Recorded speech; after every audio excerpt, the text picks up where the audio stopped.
First one வந்து என்ன அப்படின்னா not clearing your ears frequently. Wax அப்படிங்கிறது இயரில் வந்து நார்மலாக ஃபார்ம் ஆகிறது. வந்து அதுவே வெளியில் வரணும். சப்போஸ் அது ஃபார்ம் ஆகி ரொம்ப கிளாக் ஆச்சுன்னா நீங்கள் அதை எடுக்க ட்ரை பண்ணக்கூடாது. ஏன்னா நம்ம வந்து கியூ டிப்ஸ்ன்னு ஒன்று யூஸ் பண்ணுவோம், இயர்பட்ஸ்ன்னு. அதை நம்ம யூஸ் பண்ணோம் அப்படின்னா is high chance that this wax will get dislodged inside. Okay. So நம்மளா க்ளீன் பண்ணுறத விட ஒரு இயர்ஸ் இஎன்டிஸ் டாக்டரை பார்த்துட்டு இது ஆக்சுவலாக பிளாக் இருக்கா எடுக்கணுமா என்னன்னு கேட்டு எடுக்கிறது பெட்டர். நெக்ஸ்ட் ஒன் வந்து ஏர்பாட்ஸ் யூஸ் பண்ணுறதுனால இயர் டேமேஜ் அதிகமாகுது.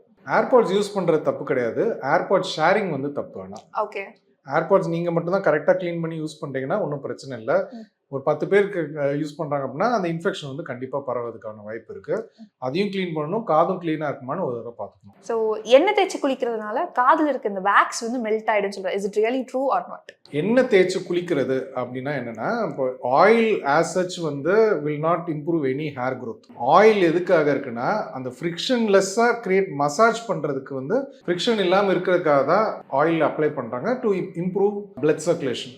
இன்ஃபேக்ட் வந்து காதில் வந்து நிறைய வேக்ஸ் இருக்குன்னா நாங்கள் வந்து ஆக்சுவலாக ஆயில் தான் கொடுப்போம். ஏன்னா oil is a wax softener. அது சாஃப்ட் ஆகி அதே வெளில வரும். One of the treatment for ear wax infection is oil தான்.